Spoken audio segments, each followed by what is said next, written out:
Hello, everybody. Welcome to the Gamer Social Club Weekly News Podcast. We are recording on Thursday, the 11th of September, 2025.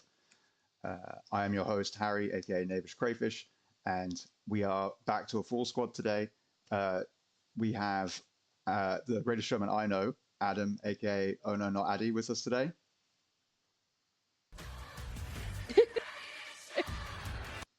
There it is. Ironically, I didn't. I was missed my cue. Yeah. I didn't even start with me. I wasn't ready for it. I've got to mix it up every time. Yeah, you know, we've got to keep it fresh, got to keep it exciting. But yeah, how are you, buddy? I'm very well, thank you. Yes, back in the homestead, as it were, after looking after cats for 2 weeks. But yeah, good to see you guys and chat some games and all that nonsense. Absolutely, as we always do. And again, no empathy, only daggers. It's Lady V. How are you doing, V? I'm very well, thank you. Also, I've not moved anywhere, so I'm still in my house. But yeah, I'm doing great, thank you. It's good to be back with everybody. Right? Indeed, everybody. That is right. We also have with us today the Steam Deck verified Mark, aka We Woke in the Hive. How are you doing, my friend? Good to see you. Hey, Harry. Hey, guys. Really good to be back on the show. It's been a good few weeks, but running on fumes from having a new baby, and hopefully I'll stay awake for the podcast and not get interrupted for another night feed. But yeah, glad to be talking about games. It's been a busy few weeks, and yeah, good to be back. Absolutely, man. Yeah, obviously, congratulations to you and the family and everything like that, and on the newborn. And yeah, completely understand you not being about probably for the foreseeable, future, but obviously great to have you here for the episode. That is all of us here, obviously. If you are a regular listener, then you'll know what's about to happen. And thank you for joining us again for this episode. But if you are new here, we are several members of the Gamer Social Club, a website that is all about video games, talking about them in all the many ways we can, writing news, reviews, previews, editorials, interviews, guides, and anything else we can think of over on our website, www.gamersocialclub.ca. This is our weekly news podcast that we do here on our YouTube channel, which you can subscribe to for more of our content like this, as well as our Party Chat podcast that goes up on the weekend, and then our Girl Pod, which features Lady V again, over on Mondays. You can expect that sort of regular content, as well as the occasional sort of guide video and things like that we chuck up every now and then. I believe we've been having, we had a couple go up. I think we had some from Mafia with the last few we went up, if I remember correctly. But yeah, we've had one or two at least, I know, go up recently. But yeah, that is what we do here over at Gamer Social Club. There are 3 things you should know about us. We are a grassroots independent site, fully driven by our passion and love of games. We want to share that with all of you. The second is that we will finish every game that we review. We will see it through to credits, or at least play it to the absolute most that we can before sharing our opinions and score with you when we review it.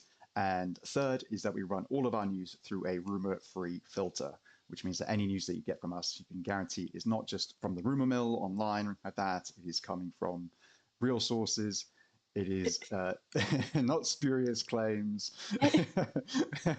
Is that the only sign language you know, Addy? Like, that's the only actual British standard sign language that you know is bullshit. No, bullshit. I've been doing that every week. That's the first time someone's clocked it. Oh no, I clock it all the time. But yeah, like, because I only know how to swear in sign language. That's all I know how to do. It finally broke me this time, though. So yeah, that had to be pointed out. So yeah, that's what you need to know about us as a team. Obviously, as you can tell, this is just a sort of motley crew of unprofessionals getting together to share our love of games. There it is. That's the energy that we bring. But yeah, you can expect more content like that. If you enjoyed today's episode, please leave a like.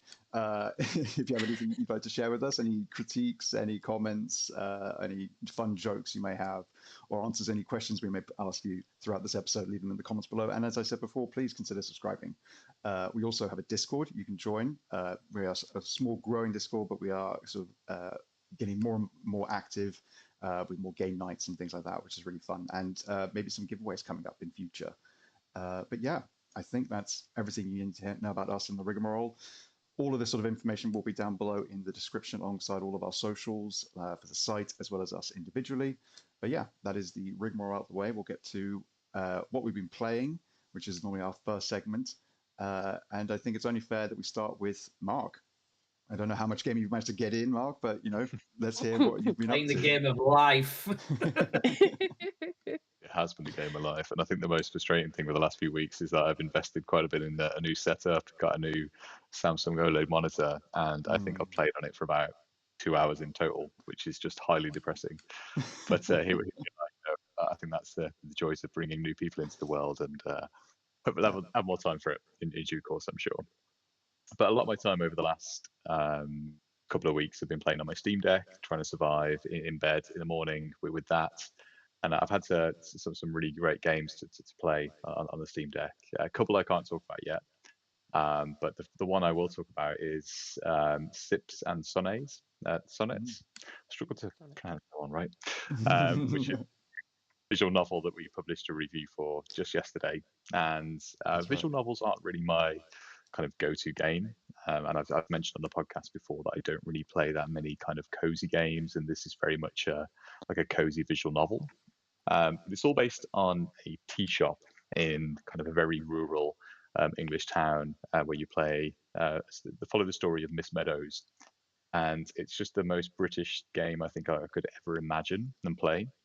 I'm not a tea drinker, but I did decide to go to on the grocery shop this week, get a box of tea bags, and get cozy for the playthrough.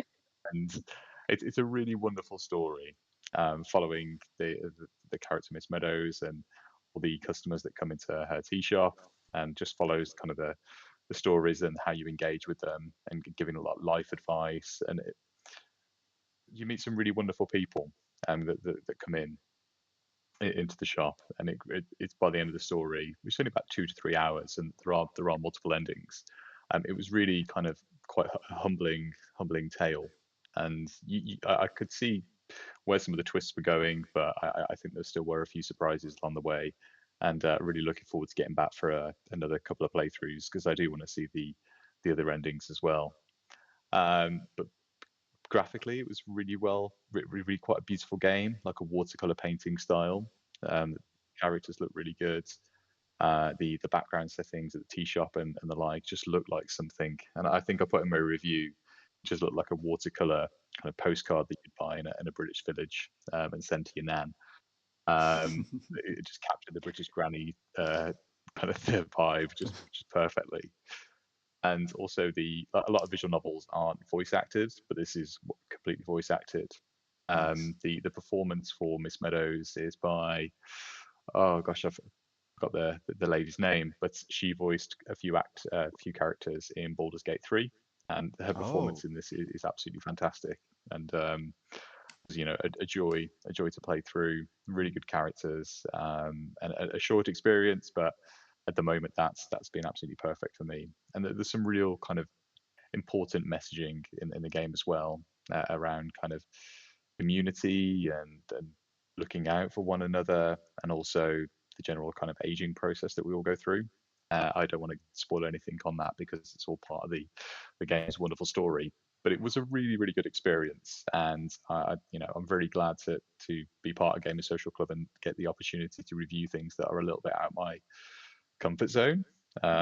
People who come to the podcast know I'm a big shooter fan, and this couldn't be any more kind of apples to oranges different. But had a really good time, and yeah, visual novels have been something I've played a few of recently. With the Murder of Sonic the Hedgehog, I think, was one of the last games I played before the last podcast I was on. So I don't know how I've landed on these all of a sudden, but maybe it's been a missing luxury in my gaming repertoire that I've looked over for too long. But yeah, bring on more visual novels for me, and particularly those that have that kind of few hour sweet spot. I'm not in it for a 20-hour readathon, but a nice short succinct story. I'd be back for more for sure. But that's been the main game I've been at for the last week or so. That's lovely, man. I'm glad you're able to find something that you could squeeze in and actually get like a full experience of, as opposed to, as you say, just like, oh man, I can play like a game for half an hour.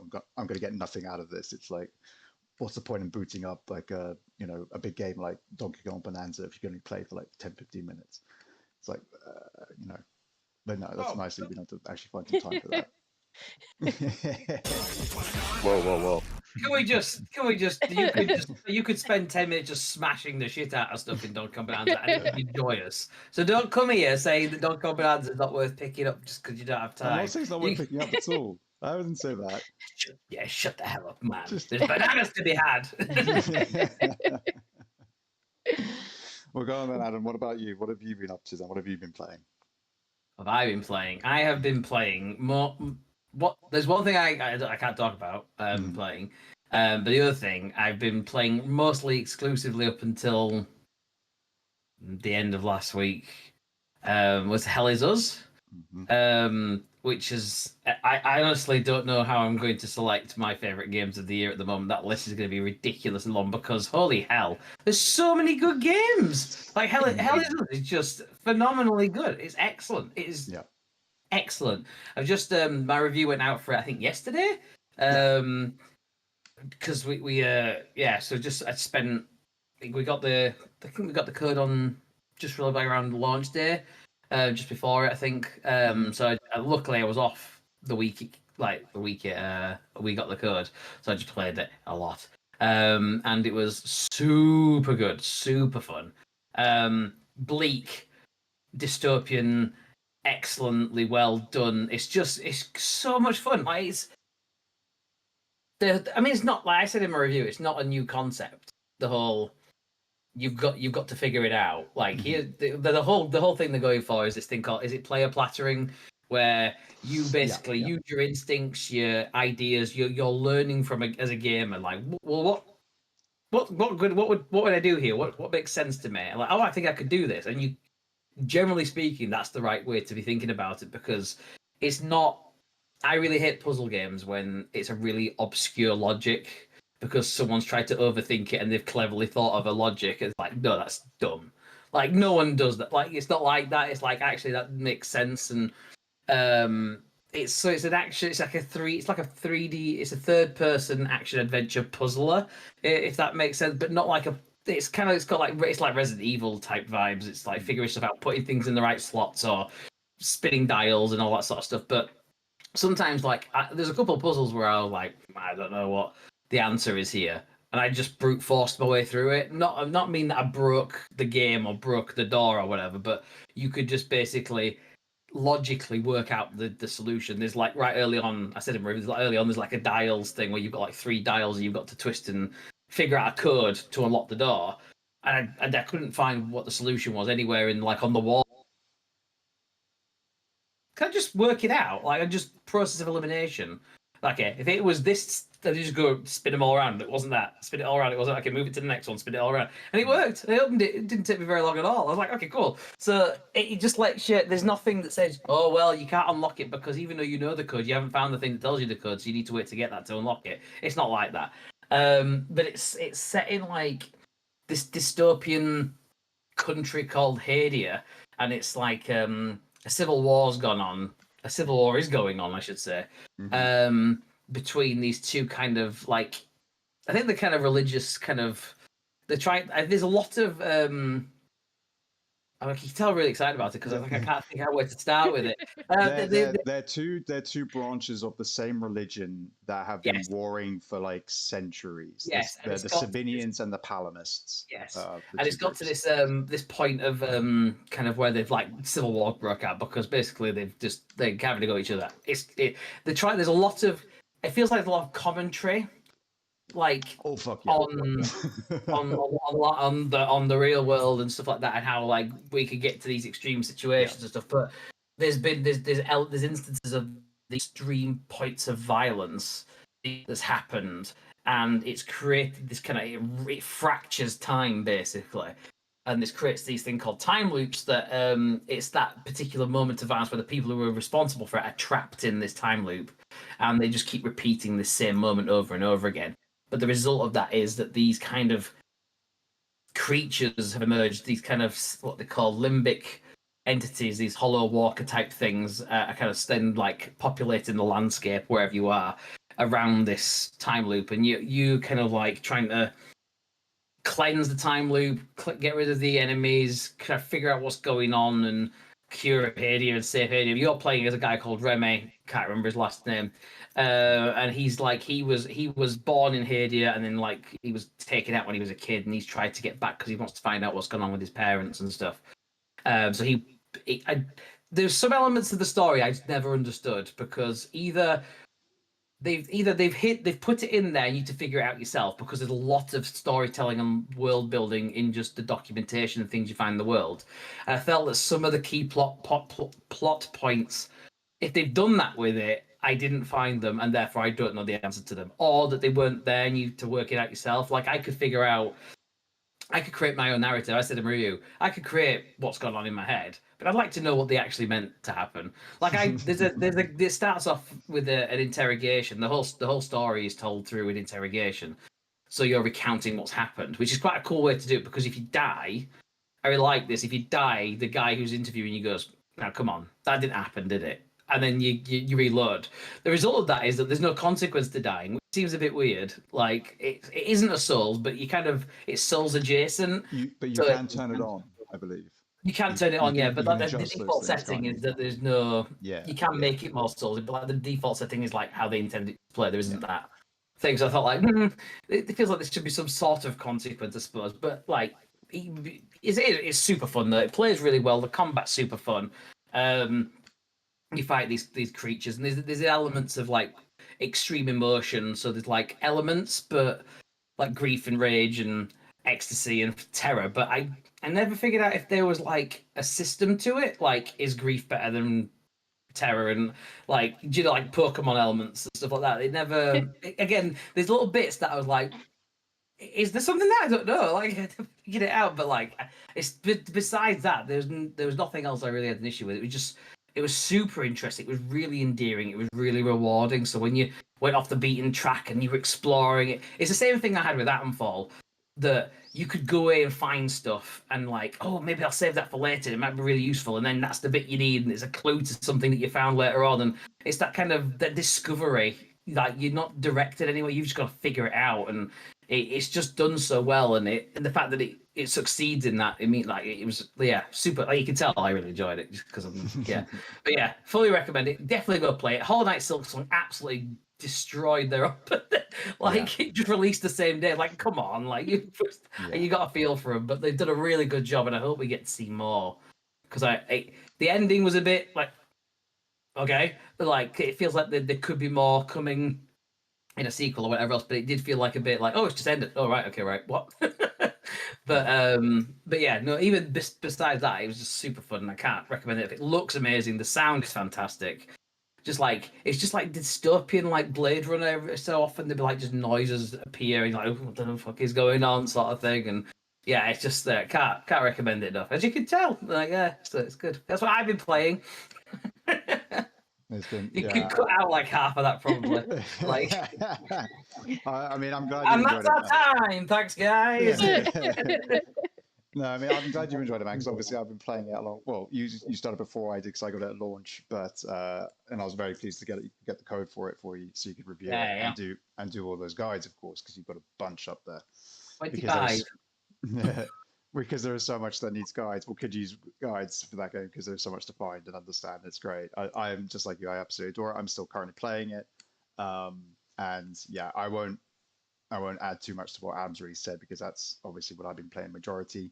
But yeah, I think it's a fantastic game. And to your point of sort of Silksong eating their lunch, it's nice to have seen at least one or two articles floating around from other outlets that have kind of made a point of, like, after doing their review for Hell Is Us, have then actually done like a follow-up article being like, hey, this is like a really good game. Like, you should look at this. Like, I know that Silksong's there, we understand, but like, don't forget, like, this is actually really worth your time, and it's really unfortunate that this is what happened.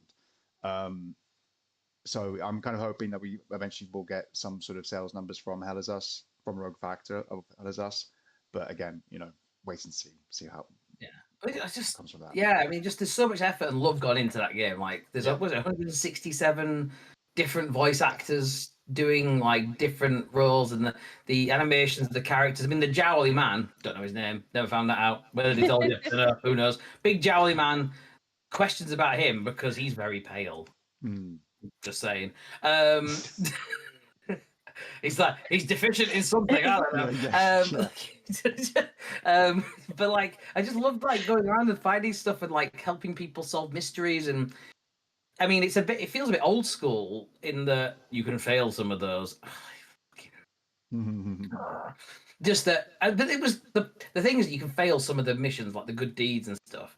But the thing that it really annoyed me, because I thought, this is the thing, I thought to myself, my instinct said there's gonna be a point of no return at some point.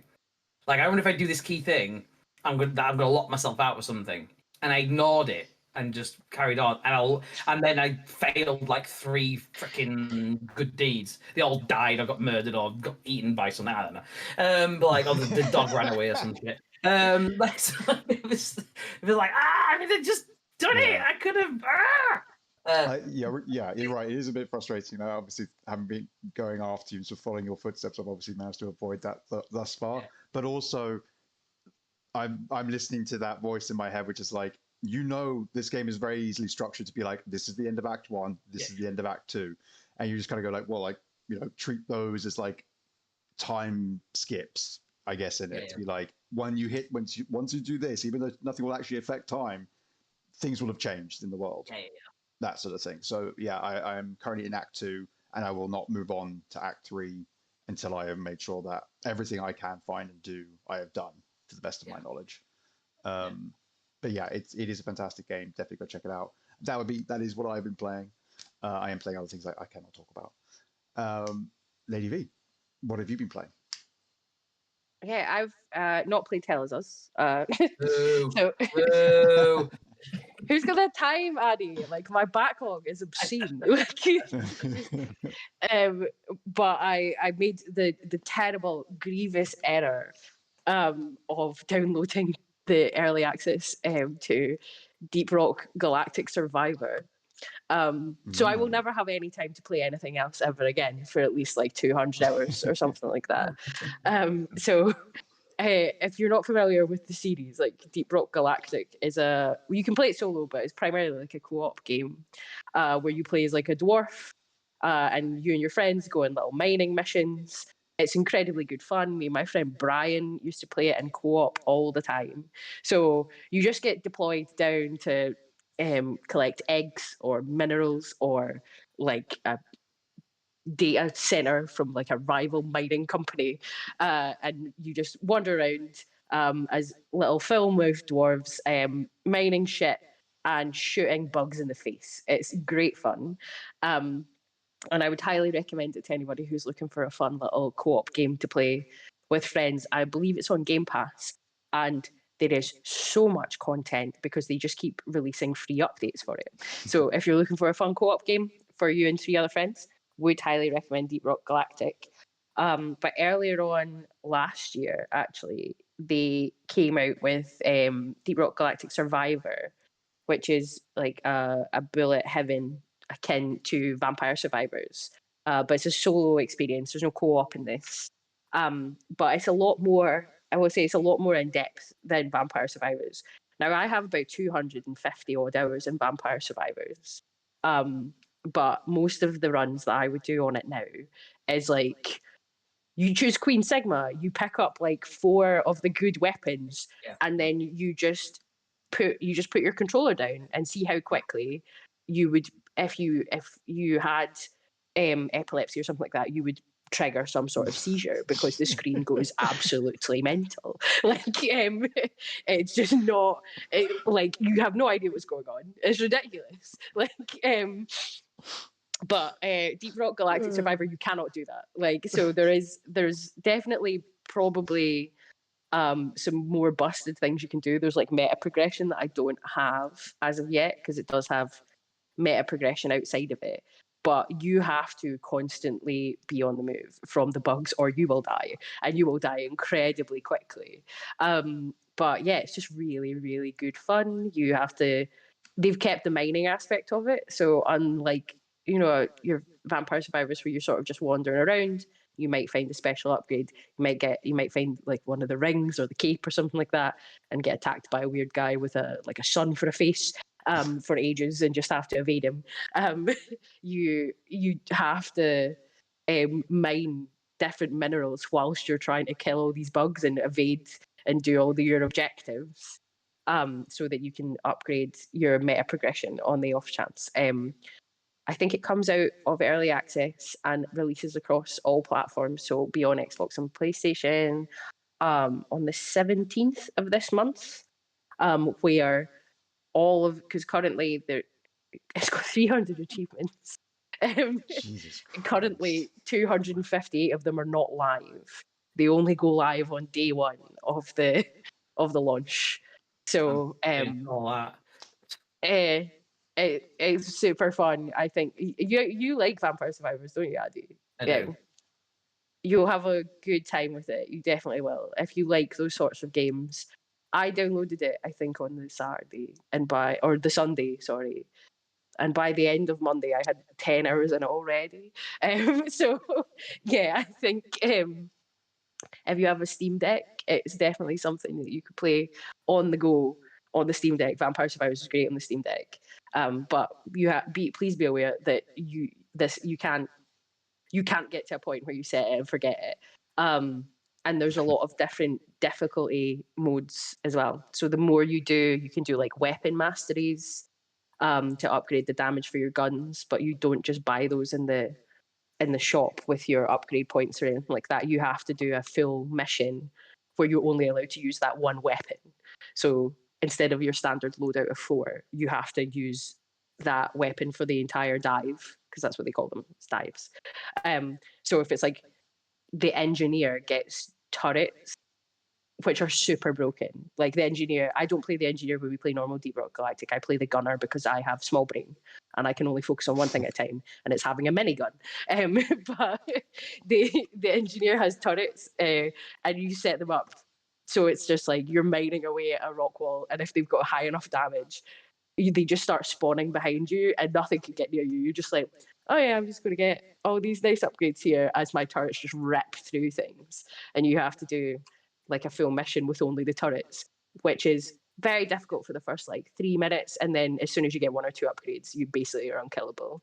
But yeah, it's super fun. Would highly recommend it, especially if you like things like Vampire Survivors. And I am having to stop playing it because I have a lot of things that I am also currently looking at that I cannot discuss, as September is a very busy month in terms of reviews. But I will be getting a very long train journey on Saturday, and I will be playing Deep Rock Galactic Survivor for the entire time. Fair enough. Good way to spend the time. It's very, very fun. That, of course, has been what we've been playing. And so now we'll move on to talking about some news. We've got 2 Nintendo stories to tackle. Mark, I'm going to let you decide.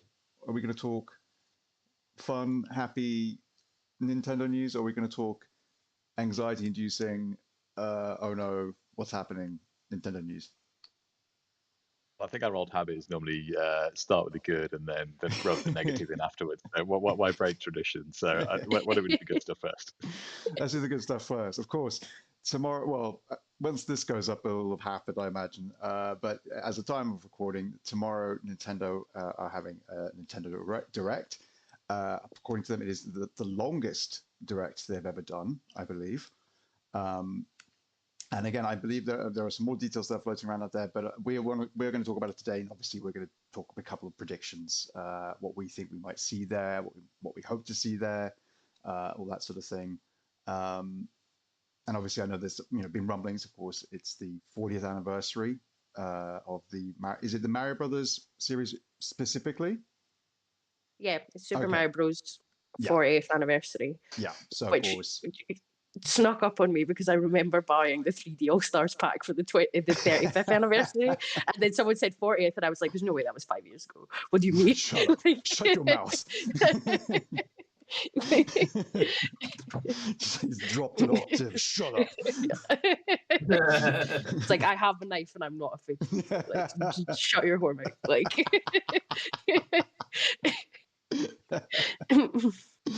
Exactly. But yeah, so of course, I think that's kind of like one of the big ones that people have been talking about. Yeah, well, we're going to share some of our own and see what people think about them. And maybe you can drop some of yours down in the comments below. Obviously, there are some other big ones that I imagine people are expecting, like Metroid, for example, and things like that. But I mean, has anybody got any wild ones maybe they want to start off with, or just something they want to get out of the way? They think it's like an obvious one, like, oh, we're definitely going to see this there. And don't go vague like Square Enix announcing like a farming sim, because that's like, that can be a bingo tile, sure, but that's not even middle square. You know what I mean? I think they're going to drop specifically Hades 2 tomorrow, because it's a Switch 2 exclusive console launch. It's not coming to anything else apart from PC, but they've stopped, I think, over the last month or so. They did like what they said, I think, was their last early access update on PC. So I think they're coming for the rest of Supergiant are coming for the rest of the games that are coming out in September, and just being like, yeah, fuck you guys, Hades 2 is also out. Like, you got a 1-2 punch of Silk Song and then Hades 2 coming to full release. Yeah, I wouldn't be surprised if at the very least, we get news about the release date for Hades 2, because, that's a big one especially for it to be. I think the first one was a Switch 2 exclusive on launch. Not Switch 2, Switch exclusive on launch. I remember playing it on Switch before playing it on my Xbox. But yeah, I think if we don't get Hades 2 news across platforms, if I remember correctly, I think it went Switch, then PlayStation, then Xbox eventually, if I remember correctly.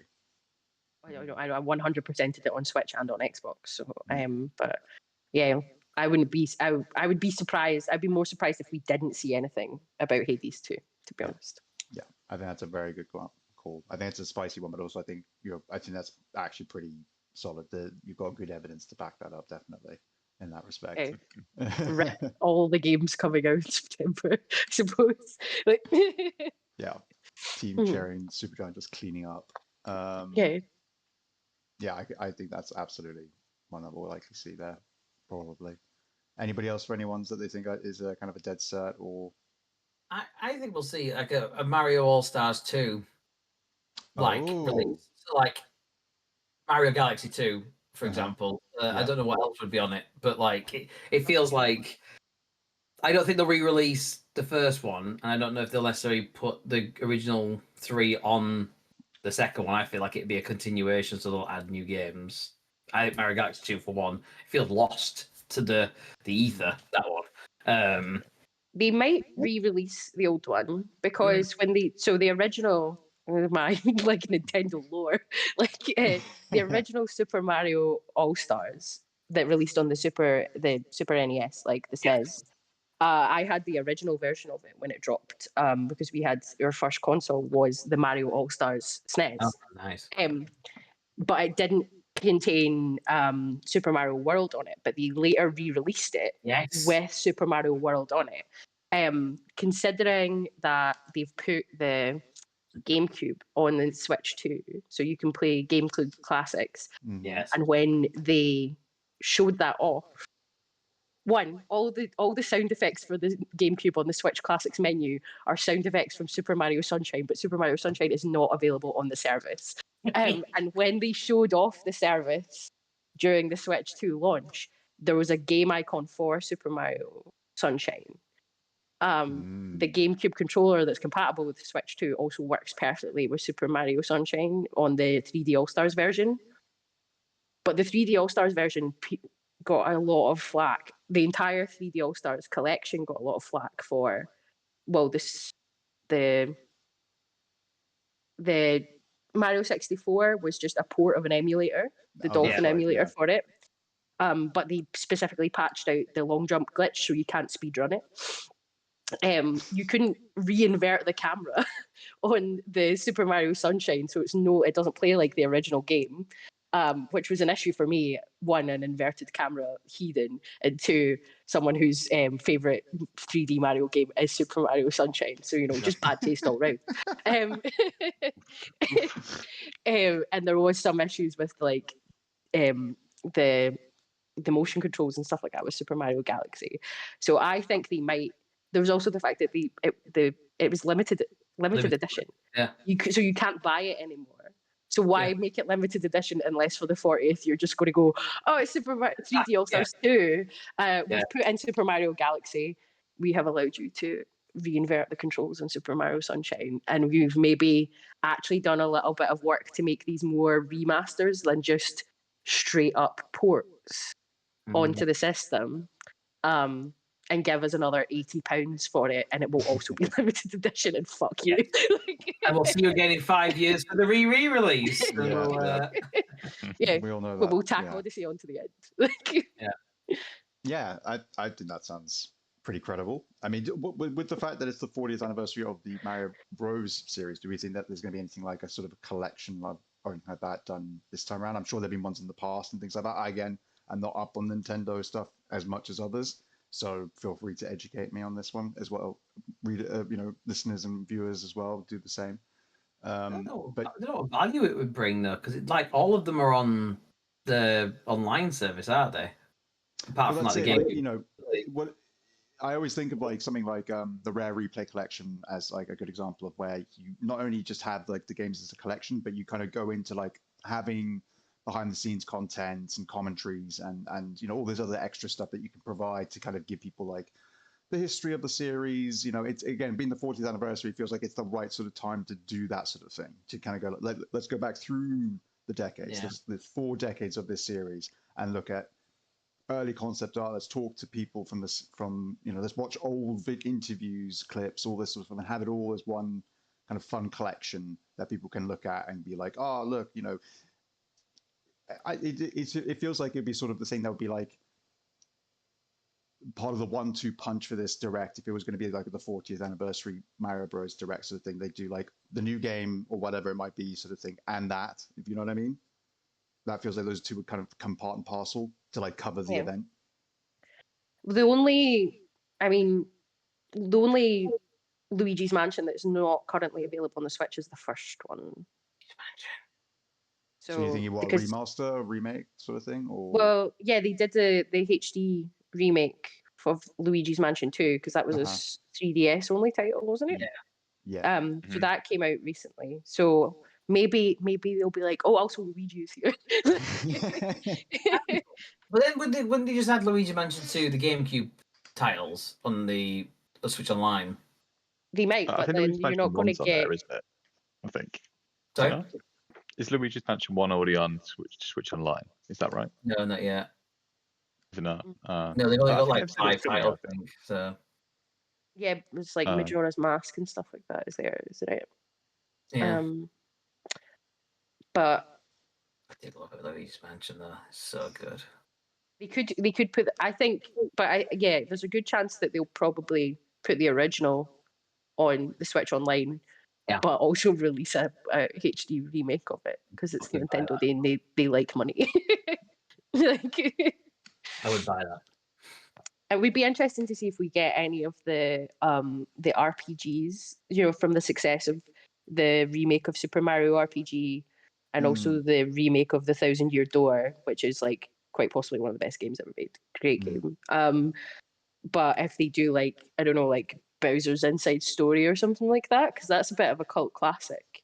And if they're going through remaking some of the RPG titles, I was a big fan. Sorry, I remember one on the handhelds, Superstar Saga. Yeah. Is that available on anything currently on like the Switch or Switch 2 or anything like that? It's on Switch Online service, I'm sure. Okay, right, yeah. I just remember that one being one I really enjoyed on a handheld. I don't know if it would translate that well. Again, it's been a long time since I played it. I imagine it'd look great, Yeah, I think they would have to do some rework of it. But yeah, I think they probably remake it for the Switch the way they did with Luigi's Mansion 2. But there's a lot of stuff that's available on the online that they have. So obviously, Yeah. Mario 64 is available on Switch Online, but you could buy it as part of the 3D All Stars collection. So it wouldn't surprise me if they do both. Like, you need to pay for the online in order to get access to these things, to pay them. Or so if you don't want to do that, it's like you could just buy it. Give us £8. Do you think it? I don't know if this is a prediction. I feel like it's something that could happen though. Do you think there's a possibility of seeing maybe like Mario Maker 3? Oh, yeah, probably. Say that one online already, actually. Yeah, I've seen that one talked about. Yeah, because again, I'm just thinking like, obviously the first two covered the 2D aspect of it incredibly well. It would be obviously amazing if the third one, you go full, Mario Maker 3D, and allow people to then get into the whole like 3D, side of making Mario worlds and stuff like that. Obviously, like, I don't know if that's even something that they would consider. If it's something that would be. They've got the levels in like Sunshine, the ones that are like more like the classic. Yeah. You're creating Where those sort away from you, and you're just like you're on your own. Yeah. Yeah, they were great. I used to love the music for those. Were great, weren't they? Just the acapella band just could. Like, just superb. It was the worst was the Sandbird one. If anyone remembers that particular one of those levels, that one was brutal. You have to get all the red coins. No, but that's definitely not the worst one. And like goes upside down. Oh god, yeah. The worst one's in Pianta Village, where it's the chucksters, and they have to throw you, and if you don't get them at just the right angle, they just yeet you into space. Yeah, like, you're just that one dead. sucked. They can chuck off, can't they? Hey, there it is. I'm leaving. Yeah, we're done. We're out. The other one I hated was the lily pad one, where you had to use flood to like propel yourself down that fucking. That's one of the worst. That's one of the worst levels in any video game ever created. Awful. Absolutely awful. Don't do that again, Nintendo. Made worse by maybe Mario Maker 3. Maybe that now is time. I think something like that could be really cool. I don't know. Anybody else got any interesting ones? Anything ridiculous they want to check out there? I like the idea we've talked about all these potentially like exciting things they could do for Mario, and it's going to be like Final Fantasy 9 one, where it's going to be like a chicken shop or some shit. And Harry will write an article on it, and he'll just like. Just watch they totally fuck me, and they make Final Fantasy 9 remake and Nintendo Switch 2 exclusive. Yeah. I'll buy it, and I'll buy the fucking console, but I won't be happy. You just get a message after the direct, like directly to me and Addy from Harry, being like, "Can I borrow one of your guys' Switch? Thank you." Exactly. I think we'll see. Go on, Mo. I'm pretty sure we'll see the first announcement of some Mario Kart World DLC. I think that's inevitable. Oh yeah. I think what the game's been out 3 months now, and I think they'll probably look to do an announcement of something that will come in. My expectation probably November, December kind of time, and thinking what they did with Mario Kart 8 Deluxe DLC packs, it was like 8 tracks per time, and across very 2 season passes. So I think they'll look to do season passes again. But I think we'll definitely see something come forward for that. But I've not actually played World yet, but obviously it's very different to Deluxe. So I'll be intrigued to see how they kind of do a DLC, whether it would be packs, or I think Addy mentioned on one of the last podcasts I was on, maybe it being kind of new worlds to like separate zones. I think that's probably what they'll look to do, because they've got to enhance that kind of much maligned open world that people have a lot of issues with. But I think it's finally about time we start to see some DLC for that, and it's going to sell like hot cakes, and pretty much anyone who's got a Switch 2 has Mario Kart World. So it's just a dead cert, and I think it's probably about time we see some announcements for it, I would say. Hopefully some more amazing wacky characters, because they hit that at the park, I think, for some of the Mario Kart World characters with the cow and the like. So yeah, hopefully we see a bit more nuts as well. It would be good to see some more costumes and something to do with some of the collectibles that you get. So like you collect peach coins during World. So it'd be good to see if they could make some specific specific costumes and stuff that you could actually unlock with those in the DLC. Yeah, but I mean, I'm a Toad main through and through, but some of the new characters that they have in Mario Kart World are very, very good. To be fair, I'm with Addy. I'm slightly apathetic towards Mario Kart World, but I will probably still buy DLC. Nintendo's just weird. Like I'm like, Nintendo, you suck. But then at the same time, I'm You like, don't want it. but yeah, here's my money. And then like I'm like, oh, how did this happen?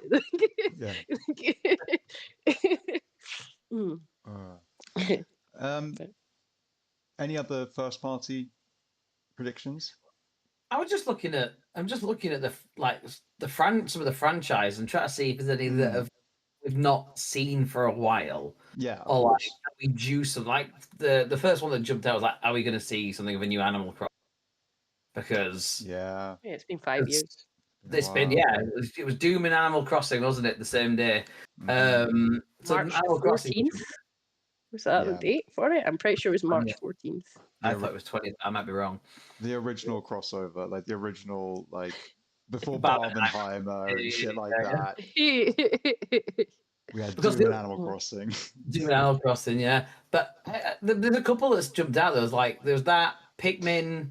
We had Pikmin 4 not long ago, though. But and then could there be another sports title, like a Mario sports title, coming like golf or football or whatever else? I did wonder about those because they love them, don't they? They love them. What do you think they're doing? Like a different sport, or do you think they just do another one in one of the pre-existing ones?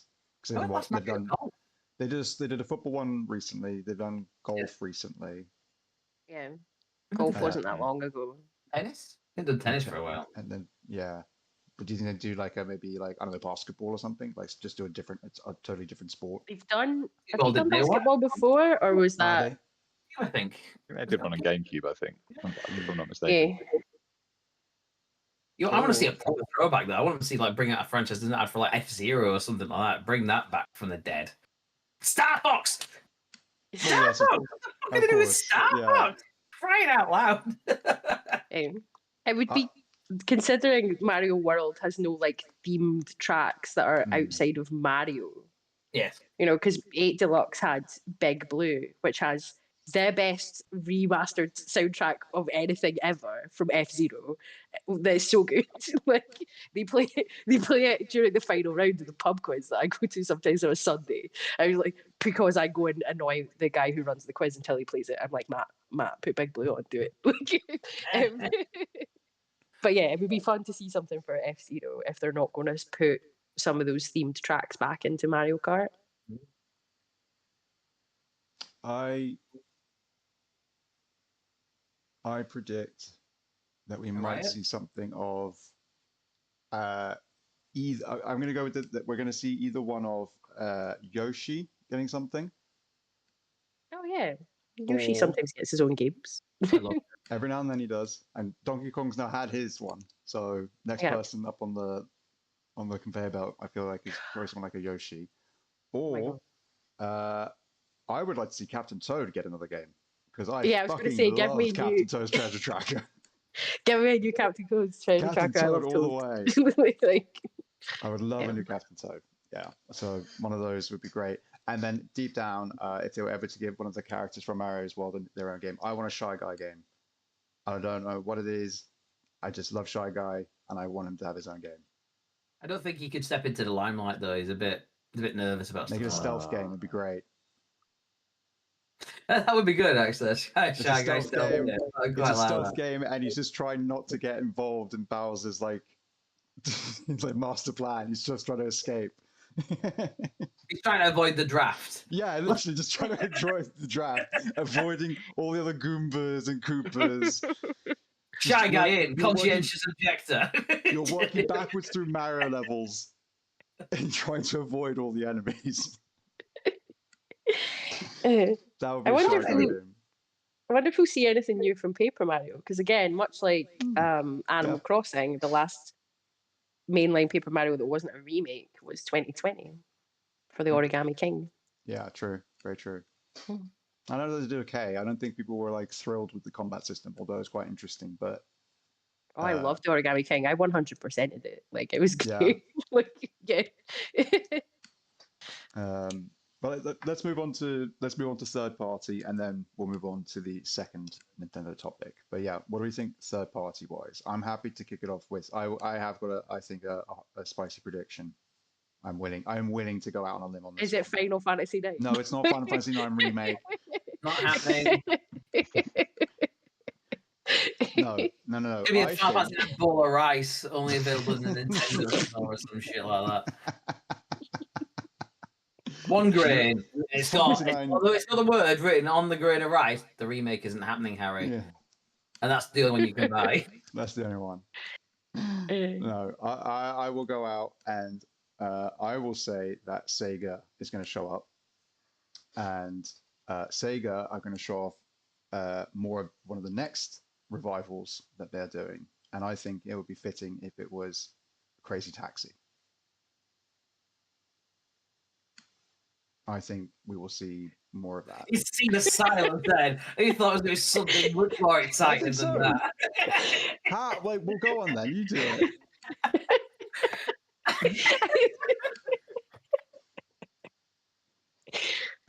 Yeah, that's what I don't know what I was expecting you to say, but it wasn't that. I think that's. I'm willing to. I think that's. I'm at least guessing something here. They've released Shinobi, so there's no need to do any more coverage on that. That was the first one. We haven't seen anything of the Golden Axe one at all. Like literally, we've only seen like the little brief snippets that we saw in like the brief montage. But we have seen Crazy Taxi gameplay. We've actually seen a bit of that floating around. So I think that and Shinobi were like the first two that were probably given like the green light to go ahead with like get these going, get these made, because it's those two, Golden Axe, and then is it Streets of Rage isn't, because obviously Streets of Rage 4 was made. What's the fourth one? Because there are 4 titles announced. I think it's part of their sort of remake strategy. Oh, I can't remember. Oh man, I read a story on that line, didn't they? Can't remember what they were. Yeah, and there was like four hidden ones, wasn't there? And I think one of those is going to be Panzer Dragoon. Yeah, the ZY or ZY remake. They're bringing back Virtual Fighter, aren't they? I think that's basically just another version of 5. But I don't know what some of the other revival titles were.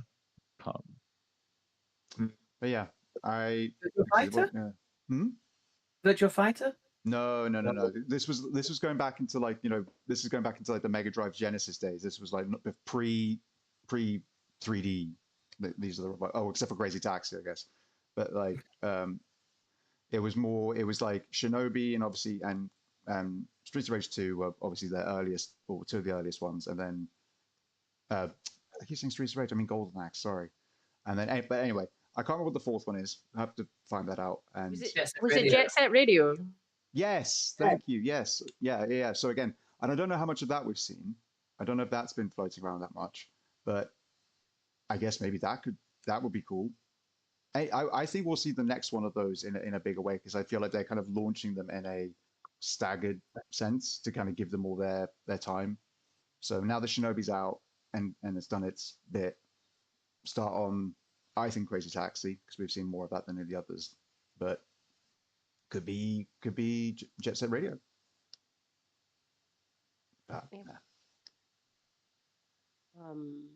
For third party, I don't know if we'll see it, but what I would like to see is a release date for the new Professor Layton game, the new World of Steam, because that's confirmed to be releasing. I don't know when, but I love Professor Layton, and I would like to see it before Christmas so I can play it. I suspect we'll get a release date for Final Fantasy VII Remake on the Switch 2. Because that's meant to be coming out in winter this year. So I suspect they'll probably have to confirm a date at some point. Yeah. More than likely. I think we're going to see something from Microsoft at long last, because it's about time they start getting more things onto Switch 2. And I've got a sneaky feeling we might see Avowed come to Switch 2 and PS5 before the end of the year, or maybe early in the new year when the madness dies down a bit. But there was the interview before that Avowed even came out about being like a multi-platform game, and the developer at the time basically didn't shy away from that it would without explicitly saying so. So I think it's about time we start to see some Xbox games come to Switch 2, and I'm pretty sure that they'll come to PlayStation at the same time as well. Obviously, Indiana Jones is already making the jump, so Xbox have definitely got their eyes on Nintendo's hardware. So I think something like Avowed, it's been out. If it comes out early next year, it'll be about 12 months after the Xbox launch. So something like that would make sense, and I think they'll probably follow that up with South of Midnight coming to Switch 2 and PS5 sometime next year as well. So I think they're just franchises that are just waiting to be released to more audiences. And I think Avowed is one that it's probably about time now that it meets more gamers. It's a good shout, that. Yeah, I can expect. Yeah, I think Xbox being there is quite likely. They're not shying away from that, it seems. So, yeah. Just 4 games. It's just 4 games. That's all they ever said. Could you see Helldivers 2 on Switch 2? No. Maybe not right now or at this thing, but would it? No. I It needs think communication. You haven't got it. it's and you can communicate on Switch 2 now. Oh yeah, gosh, you can. Yeah, but I think the online for Nintendo servers is still.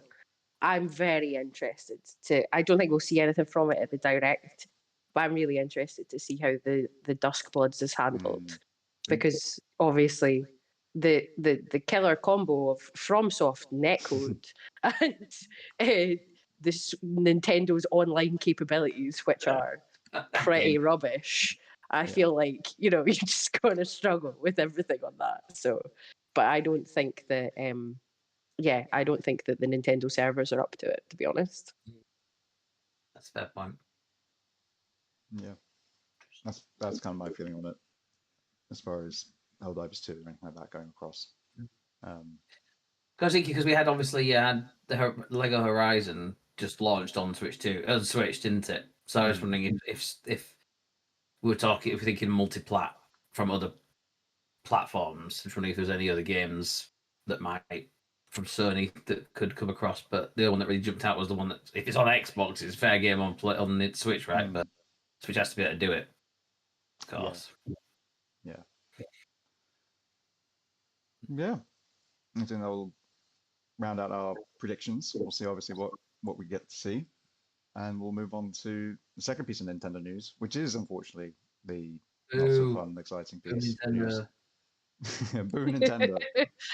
Yeah, Nintendo, but also boo Nintendo. This is very much the you're doing cool shit, but also cut this out segment of the show because Nintendo have just been awarded a US trademark, which basically encompasses the concept of being able to call allies, I believe, or summon allies. Of course, the wording would be quite particular if somebody wouldn't mind looking it up, because I believe it's in bullet point form and it kind of explains all the different kind of examples that it goes over. But essentially, the encompassing act of calling an ally in combat to assist you, such as summoning and battling characters. There we go.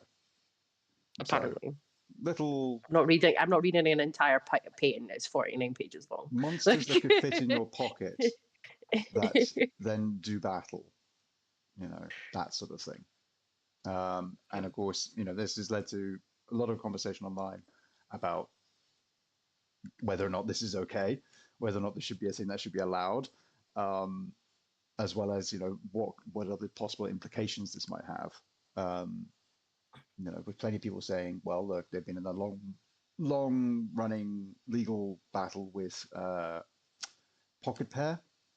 Is that the name of the developer of what was it called? World. Thank you. Power World. Power World. But of course, Power World is not the only game to use these sort of mechanics. In fact, there are quite a few out there, in particular in the indie scene. Weirdly enough, Nintendo being Nintendo, they tend to inspire other developers who then, use a lot of similar ideas and mechanics and tend to help broaden these genres and things like that. It's how we get other cool shit happening. But it does throw some kind of maybe a spanner in the works of that machine, as it were. Does anybody have any particularly strong feelings about whether or not they think this is totally fine, valid? They're just protecting their IP, their property, and we shouldn't worry about it? Or is anybody like, it's not protecting their IP or property, is it? It's patenting a mechanic like the Nemesis system with Warner Brothers. It's stupid. It's like Final Fantasy you have people that you have things that you summon and battle. Like, like what? How are they going to enforce that? You can't. Well, exactly. Yes. I think the point with the idea of it being something that's protecting their intellectual properties, because with a Pokemon, that is very much at the core of what the whole concept is summoning creatures into battle to fight for you, as opposed to the Nemesis system, which does not define the world of Lord of the Rings and in the Shadow of Mordor series, stuff like that. It is a game mechanic that could have not been in that game, and it could have still been a game. It just wouldn't have had that mechanic in it. Whilst you take the Pokemon catching and battling mechanic out of Pokemon, it's no longer that game, if you see what I mean. But it's so fucking stupid. They've not just got a patent for summoning creatures to battle. They also were granted a patent for rideable mounts, riding and flying systems, riding and flying systems based on the Pokemon Legend Arceus system. And I just don't think there's ever been a good example of patenting gameplay mechanics that's ever been used. Like, I agree that you could have made like the Shadow of Mordor series and stuff like that without the Nemesis system. I would argue it would have been a lesser experience and no one would have enjoyed it. Absolutely. Like, yeah. It would have died a lot longer. Yeah. Yeah, but I mean, if you go all the way back to, was it Konami that patented mini games and loading screens? Yeah. Like, just so no one else would do it. And then they stopped doing it. And it's just like, you have a cool thing that people aren't allowed to do anymore. And those are like quite small things. Like, I think the Nemesis system could have been really cool, or something inspired by it could have been super cool used in other games. But yeah, to Addy's point, it's like, these are super broad brush patents. Like, in one of the biggest video game markets in the world. Like, if it's going to infringe US patent law, then the game's just not going to get made.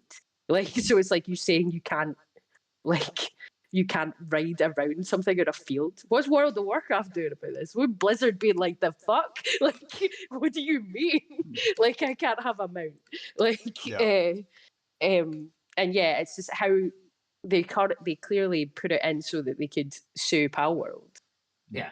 But we know how litigious Nintendo is. So that's it, so the next little indie game title that has similar mechanics to Pokemon, or has like similar mechanics to any of this, if it's a big enough title, Nintendo will just sue them for no other reason than the fact that they can. And I think it's more that it's more the application of it against smaller groups that don't have the money, the lawyers, and all the rest of it to back themselves, because they're not going to go after Blizzard, because that means also going after Microsoft and everybody else accompanying that. So like, Nintendo aren't going to do that. They're not going to do a Square Enix, one of their closest third-party partners that shovels 20 dozen games onto their platform every year. Like, then they're not interested in going after them. But as you say, they're more interested in going after the lesser known, the smaller, or the like possibly still quite large, like Pocket Pair, but ultimately like an outsider coming into the market. And they're like, well, no, this is ours. Like, we're just going to stop you there, sort of thing. Obviously people have made jokes of sort of like the owners of Digimon, like looking across the table, being like, we're still cool, right? Like, we're okay. We've done this for years. Like, we're okay. I mean, we put guns on ours, so it's fine. There's guns. They're not guns in Palworld. But I mean, like, they would like surgically attach them to their creatures. But I mean, Pocket Pairs was an indie studio. Yes. And obviously, there's conversations to be had around the fact that some of the designs in Palworld are pretty on the nose for that's a Pokemon. What do you mean? Like, that's a regional form. Like, you've made like an Alolan form of this. Why lie? which I don't think we should be encouraging in terms of, just stealing other artists' work and stuff like that. Yeah. But the answer to that is not patenting a gameplay mechanic so you can then bludgeon every small indie developer over the head. They would never have done it if Pal World wasn't successful. Yeah. So it's just like the next big successful Pokemon is just going to get sued. Yeah. Like they can hard lock your Switch too remotely if you mod a game on it. Yeah. Like Nintendo is not for the people. Exactly. So they're gonna. You got Aethermancer's coming out towards the end of the month into early access. It's a roguelike, but it is a creature collector. You summon creatures into battle. You don't catch them in balls or anything like that, so they might be okay based on what the patent looks like. Yeah. But what if that got super super popular? Nintendo just be like, nah, get that out of here. I don't agree with it. I think it's a terrible way for the games industry to be going, and it will just encourage larger or big, also bad actors to try and do the same. Yeah. It's stupid, isn't it? Because you had the Horizon clone, and then it was like, "What the fuck are you doing?" Seriously, guys. Those conversations. Yeah, deal with that, but don't break the games industry by going, "Oh, but we had the tall necks first, and therefore any high up thing that you can look from is ours." It's just stupid. I mean, the other side of this is, though, that the US patent system shouldn't be granting these patents either. They should be going, "The fuck are you on about?" Yeah. They should be how long did they just drag Microsoft over the coals for their, from your competition perspective, and then "Oh yeah, fine, break the competition from that perspective." It makes no sense. Yeah. I think it's quite surprising. As far as I'm aware, it's quite difficult to get patents like that approved first time. So I think a lot of people were surprised that it was granted so easily. Yeah. You think as well, with it being something like Pokemon, it's not as if it's like the person at the patent office doesn't know what's happening, what's going on. Whilst with certain other things, hearing about the Nemesis system in Shadow of Mordor, that's just a collection of words to someone. You know what I mean? Your gran who just, "Is that a Pokemon?" Yeah. Gran in the face. She knows they exist. As soon as you mention Shadows of Mordor Nemesis system, she's like, "Do you need to sit down? Are you okay?" Don't be ridiculous, Addy. She would say, "Is that a Pikachu?" What do you mean? Yeah. Is it Nintendo's? Have you got a Nintendo? Is that one of those Nintendos? Pointing at your Xbox, yeah. But yeah, I think honestly, the person there at the office is not going to be completely oblivious as to what they're looking at and be like, "Oh yeah, no, this is fine. This wouldn't affect anything." Whilst at least with something completely oblivious to that any other companies make games that are like Pokemon, perhaps. So they're just like, this isn't a big deal. I guess because you're like. But I agree. I think this is a very, very bad thing. I do not agree with it. I do not think patenting of mechanics is a road that we should be going down. But here we are. It doesn't bear well for my upcoming title, Murky Pond. That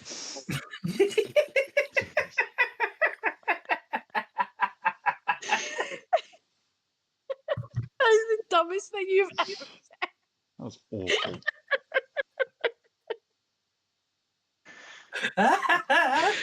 Christ. That was really fun Mark, to do you have say. anything salient to add to this?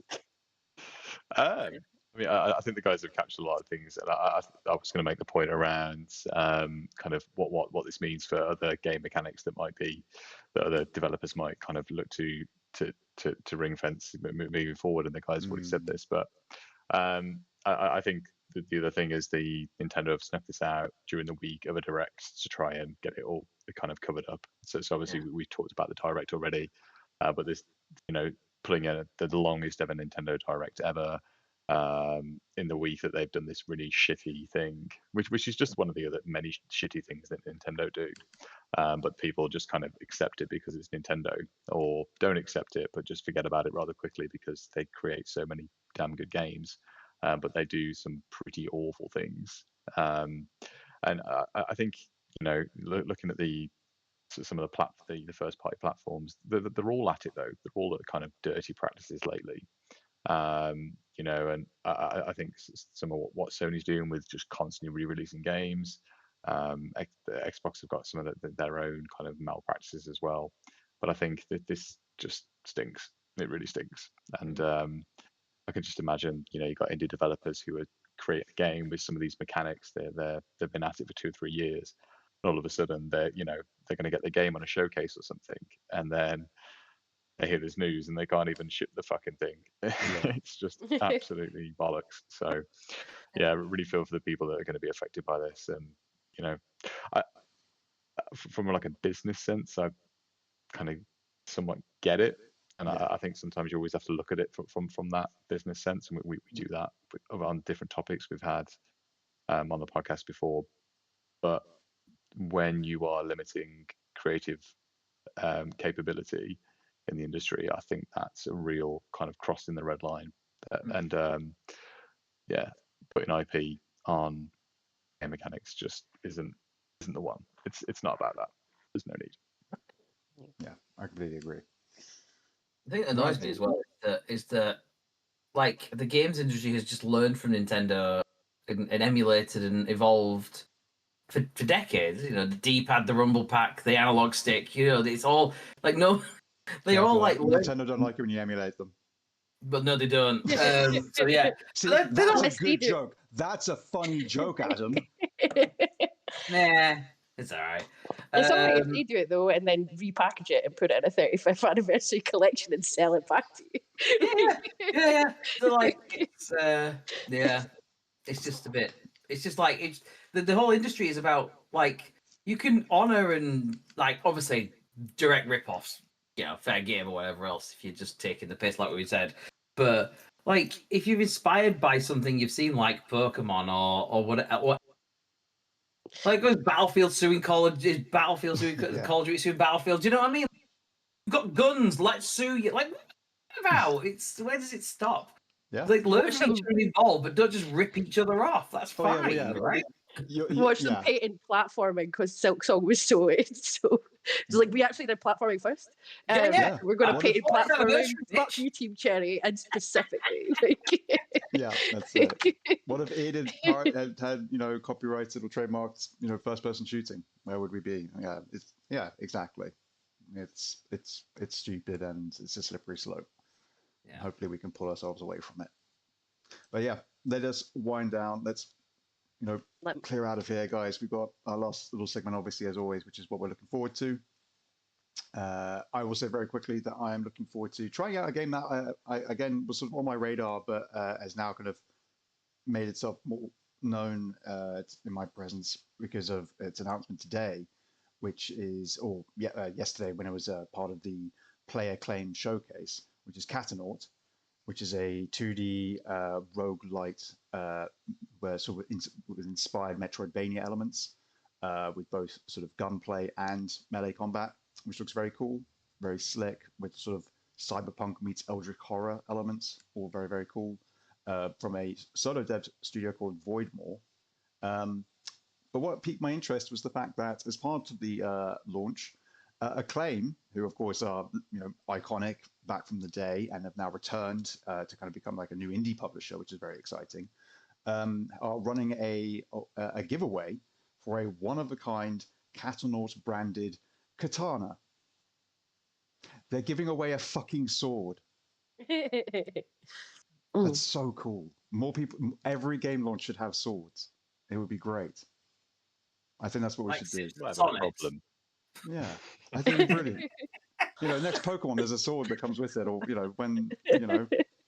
You don't say that. The Nintendo will patent giving away swords, and no one gets any swords. No, the Claim can though. They did it first. Actually, someone's probably already done it. Someone's probably done it before. Let's be honest. So, but I just thought that was great. I thought it was very cool. Fun marketing. Welcome back, Acclaim. Great start. Yeah. The game does look super fun as well. It does. Honestly. There's a bit of a Dead Cells vibe to it, like the little exclamation marks and stuff that come up before things attack. Yes, you've got that. Exactly. I fucking love Dead Cells. So, so Catanaut is the one I'm looking forward to. Well done, Acclaim. And Voidmore looks really cool. Looking forward to that. I think it's come to PC, and I think console launches are afterwards, if I remember correctly. But again, we will have the link to our coverage of that little showcase they had down in the description, so you can get all the info there. V, what are you looking forward to? I am looking forward to finding some time to play a game that came out today.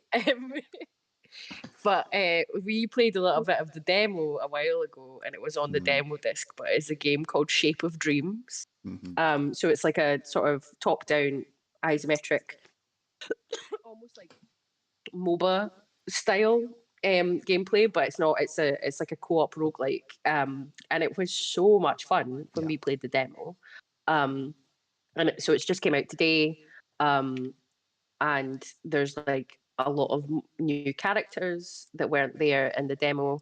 But yeah, it's just a really, really fun game, despite the fact you can choose your characters and they have different innate abilities and things like that. Elite enemies and bosses, and when you clear rooms, they drop different spells, so you can really sort of tailor your build to your playstyle. There's a little spider merchant called Jonas, if I remember correctly, that we kept accidentally attacking because we just go into a room and there's a spider in it, and you're going to just attack the spider. It's like, Sorry, Jonas, no. Sorry, Jonas. But yeah, it was just really, really good fun. I think it's from a Chinese developer called Lizard Smoothie, and it's published by NeoWiz. Yeah, but it's just like the visuals are really fun. The dream mechanic where you're being hunted as you go through the map, so you can't backtrack onto certain squares unless you want a really serious like difficulty spike and stuff like that is good. And all of the characters look super fun. There's like a little lizard guy with a gun, and like I played floaty mage guy. Despite the fact I didn't know how they worked, I was just made sure I got the beam thing that healed you, and then I was like, okay, this is what I want to do. But yeah, I'm really excited about it. I think it was delayed. It was supposed to come out a little bit earlier on the year, but I'm going to pick it up. It's got its 20% Steam discount as it is just launched, so it's only like £16. And hopefully I can convince some of the guys to pick it up so we can do a wee co-op guy, because it'd be good fun to play some games with you all. that would be good fun. To get back to Adam. Peak and Elden Ring, guys. It's been far too long. Far Oh, too long. yeah, absolutely. Oh yeah, you guys are gonna go back to Night Rain. Like all the new stuff they've just added as well. I'm not playing hard mode, don't be ridiculous. Adam, Oh yeah, fuck that. what are you looking forward to? What am I looking forward to? What am I looking forward to? Just tell us. Let me all right? tell you what I'm looking for. I want to go now. I think. What am I? No, I look forward to. I think. I think the one that's on my radar is well. I really look forward to. What am I looking forward to? Dying Light the Beast, I think probably. I really like the. I spent a lot of time on the original Dying Light, and I really loved it. I haven't spent enough time on Dying Light 2, but the idea to go back to Kyle Crane and go beast mode and fuck shit up and go parkouring all over the place, it sounds like super fun. It might be a bit, I don't know, it might not be as good as some of the other games out this year, who knows, but we'll soon see. It's out next week, so that'll be good fun. Looking forward to that. Yeah. Very nice. And Mark, what are you looking forward to, buddy? I'm looking forward to getting my broadband back tomorrow so I can get back to playing Silksong on Game Pass. I'm currently doing this podcast tethered from my wife's phone. It's done very well. I've only had... Yeah. Better than your normal internet. Probably is, to be fair. You're not even wrong. So I've only had an hour of Silksong, so I'm looking forward to that. Nice. But I'm also looking forward to finishing up a game that I was playing before the arrival of Child, called Look Outside, which is a game on Steam, and it's a survival horror 2D top-down game, and it's absolutely fantastic. I got gifted it by a friend who was raving about it, so he made me play it basically, even though I don't at the time. But it's like a really wacky survival horror game, lots of inventory management. But you're basically inside an apartment block, and everything is going incredibly weird, and nobody can leave. If you look out the window, you turn into an alien or turn into complete mush. There's 150 weird creatures around the game, and they come into your apartment, and you've kind of got to go around and explore, find weapons, and craft things to survive. But it's absolutely bloody ace. So, and it's a game I hadn't heard of until my mate started playing it. And I got so into it that as someone gifted it to me, I gifted it to someone who I follow on Twitter. So I was like, I've got to repay the favor, and because it's a small indie game as well, I wanted to make sure that the devs get some money out of it. But it's fantastic, and you guys may have well have not heard of it, but it's got nearly 3,500 overwhelmingly positive reviews on Steam. Wow. And yeah, it's like nothing I've played. It's only like about a tenner. And yeah, it's amazing, and there's so many playthroughs that you can do. The game's full of random encounters, and it could go one of about 20 ways, and there's so many different endings. I don't know if I'll get them all, but some of them that I know that happen are absolutely nuts. So I'm really looking forward to wrapping that one up. But and then there's a couple of games can't talk about, and hopefully here next week and be able to talk about them then. So yeah, Cool. Fantastic. There we go. There's big like Oh. fear and loathing vibes looking at the Steam page for it. Like it looks very twisted. Mm. what's that one that was popular? It's like another top-down survival game. Oh, what's it called? It was on Xbox last year and everything else. I can't remember, but it really reminds me of that top-down 2D pixel art survival Not horror. fear and loathing. Sorry, fear and hunger. That's the vibes it was giving me. I don't know if that's what you mean. But I don't know that one. Can't remember the name. Yeah. Right. I think that's where we're going to leave off then, guys. Thank you very much for joining me this week. Always good to have the full team. Love to see you again, Mark. And again, all of us here together. It's lovely just to chat with you guys and catch up a bit. And of course, thank you to all of you lovely listeners and watchers. Really appreciate it. And again, anything that we've talked about today, we will link below as far as any articles that we've done on it. And of course, you can find all our socials, as I've said before. Please, if you enjoyed today's episode, consider leaving a like on this. Anything you'd like to share with us, any feedback, any critiques, any answers to any questions. Well, how do you feel about the Nintendo US trademark going through? Do you think it's a good thing or a bad thing? What are your predictions, excuse me, for the Nintendo Direct? Tomorrow. It will already have happened, but try and get them in before it does. Just people's commenting, going, I think all of these things all exactly the things that happened in order. How long? How did you not figure it out? Yeah, so please do that below. And of course, if you'd like to see more content like this and the other podcasts we do, consider subscribing. And yeah, come over and please see all of our hard work over on the Gamer Social Club website at www.gamersocialclub.ca. We've got loads of stuff going up there all the time. And actually, funnily enough, right now, we have got a website revamp happening. So by the time this goes up, you will be looking at our brand new layout, which is very exciting. We're kind of putting our own spin on things a bit now, getting our own personal touch in there. So hopefully you like it. Love to hear your feedback on that as well. Share that here if you want. But yeah, otherwise, that is the end of the episode. So thank you so much, everybody. Really appreciate you all being here. Thank you for listening and watching.